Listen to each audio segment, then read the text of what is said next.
Speaking to me now, referee Matt Kirby. You can see on the logo there's his details if you need to get hold of him.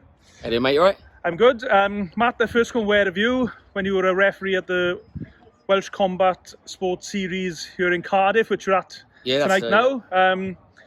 You did start out as a really good referee because you do see some not so good guys on the circuit, and also you stood out for your singing in between the and a few of the quiet periods where we need to. Yeah, I think everyone knows me for that. To be fair. So I'm just going back to the start. How did you first become involved in boxing and combat sports in general? To be fair, I've been around the sport all my life. Obviously, I dabbled with boxing at the start when I was younger, and then I went into MMA, and I've done a little bit around MMA.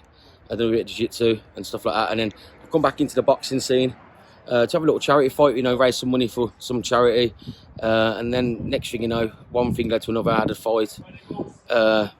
Didn't go the way I wanted to go the first one because obviously I was out of condition. I was fighting at cruiserweight where, I'm only 5'8", which is, I was quite heavy. I put a lad down twice in the first round, but then second round was a different story, So it's one of them all she wrote. And then I just stayed around it, and obviously because I've got a big following on social media and back in Brumlock, I thought, you know what, I went into partnership with one of my partners about, to open up my own promotion, keep going on to it.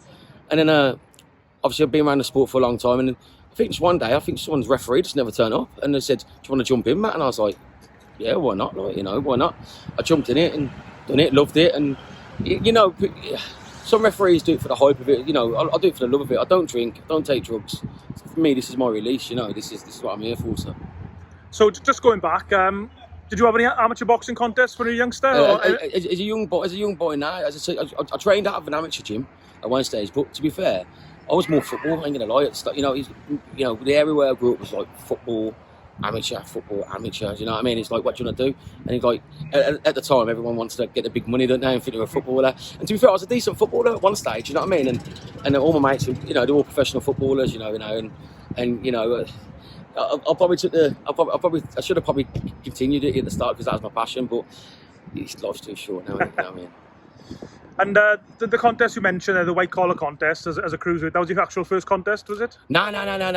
This is when I come back. Okay. When I come back, obviously I had a few more for that, but this is when I come back. Do you know what I mean? And as I said, mate, it's just for me, it was just like getting there, raise a bit of money for charity. I sold quite a lot of tickets. I think I sold nearly 200 tickets. You know what I mean? So a good lump sum of that off the commission. Like every little bit of the commission went to the charity. Do you know what I mean? So I do things for charity all the time. So for me, I was just like, it's a win-win. So. And like I said at the top of the interview, you're a really good referee. Not just saying that. Thank you. You refereed some of the smaller guys. You refereed some of the bigger guys. You're always really firm and you're fair and you're fairly even across the board. So what makes a good referee, do you think? What makes a good referee? First of all, I personally believe, the one thing in your head you only should have in your head is safety. Everyone likes a good tear-up, everyone likes to see a good knockout. But to be fair, I want to see people go back in a taxi or go in a car, going back to their home, not going off in an ambulance, you know what I mean? So first of all, I think safety. Second of all, I think you should know the business. You've got to know the business. Third, it sounds weird. Yeah, some fighters shouldn't even be in there.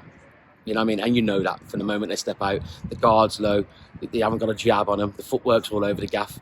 So sorry to interrupt you. When you have those type of fights, when you clearly say a guy for whatever reason, and I will say this Welsh Combat Series, which we're at tonight, I haven't seen any fights like that. No, you won't. It's really well matched. But if you did have the odd ringer slip through the net, does that make you more cautious as a referee? Yeah, of course it does, because if you know the sport, if you know the sport, then you know it, don't you? So, for instance, if I see all them signs, what I've just mentioned, then obviously I'm thinking, hang on a minute here.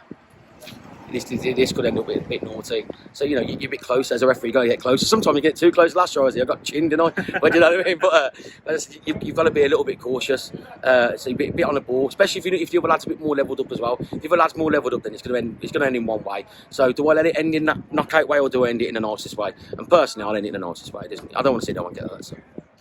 And also, what you become known for as well is your singing. I mean, how did that start? I'll just set the background for people who don't know. I was here doing commentary at a show here in Cardiff. There was a few early knockouts. Maybe I think actually the first 6 fights ended early. I know the promoters had a little bit of time to kill, and all of a sudden you grabbed the microphone, and then it was like a karaoke night. Yeah, so it started, obviously, I've always sang all my life. So you know, I'm from a singing and entertainment family. You know, my dad's got his own DJ company and stuff, and my brother's a DJ, and I used to be a DJ. But I sang all my life. In 2007, I went on the X Factor, believe it or not. And I went on the X Factor, and I got pretty far in the X Factor. Obviously not further enough, you know what I mean? But I've done pretty well.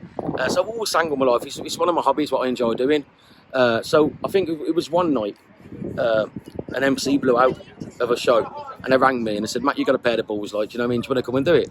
And I was like, yeah, why not? Let's go and do it, like, do you know what I mean? And I done it, and then people started messaging me saying, can I book you? And I was like, I don't do this, like, I'm just helping someone out, like, and it started going on, and I thought, okay, I'll do it. Next year, last night was 164 MC shows in about 2.5 years. So I'm pretty busy more on that side of things, and the refereeing side.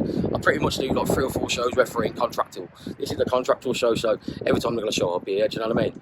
But yeah, and then and I have this, because I do shows myself, promotions myself, I always think people pay harder money to come to shows. So you can get that MC goes in the red corner, blue corner, come in there.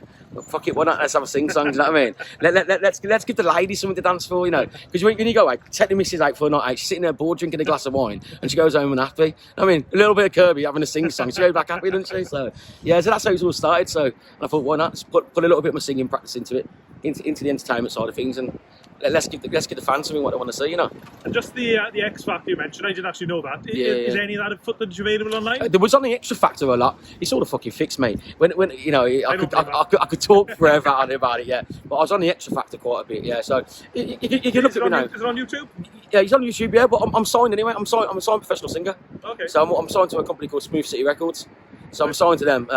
They've got Angie Brown on it and stuff like that. So they've done a lot of work with Supremes and that back in the day and that. So I'm signed to them now. So I've been signed for years, to be fair, and I've done gigs everywhere. But last week was a big one for me. I was at the BKB when I in London, and it was just absolutely carnage, mate. I can't describe it. So what's your ambition as a referee? I mean, the shows you're doing at the moment, I don't know what the right word is, but they're unofficial, or they're not licensed by the British Boxing Board of Control. They're not licensed, or they're not granted permission by any official amateur authorities. So have you any ambitions to go that way, or are you happy? To be fair, I had the Boxing Board of Control ring me and speak to me, and they wanted me to turn over as a pro MC. But for me, I ain't gonna lie to you. I like the aspect of having fun. I mean, money's not everything to me. And to be fair, the money what they offered me was nowhere near the money what I get on white collar shows. I ain't gonna lie to you, do you know what I mean? There's some pros out there, ex-boxers, they slag the life out of white collar online, yeah. But guess what? They put a show on 2 weeks later under someone's name, and then they're taking the money off it. So for me, if they're watching, you're a fucking hypocrite. So that's what I always say to them. So. And what's your ambition going forward? My ambition, you know what? Is stay in my own lane. Just stay in my own lane, and good things come to those who wait. You know, I wanted to be on BKB for a year, and I messaged the promoters on BKB to say I want it for a year, for over a year now.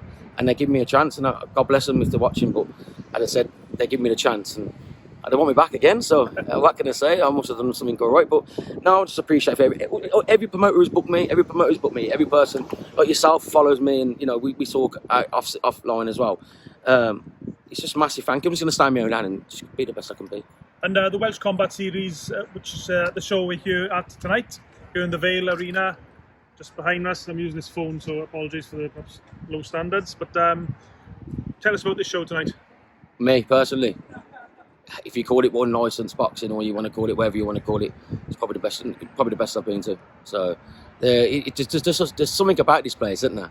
There's something about the Welsh. I don't know what's the matter with you. I always say, you know, when you're born at birth, you're wired up to be that person, aren't you?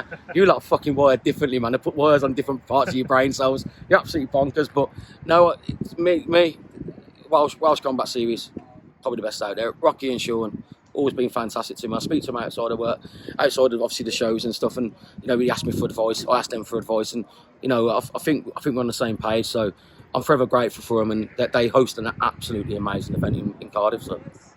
Okay, mate. Good to interview you. We've been going on for almost 10 minutes now, and you've got some fights to referee. Got some fights very now, shortly, yeah. So I won't keep you any long in case we get the sack. That's it, mate. That's it.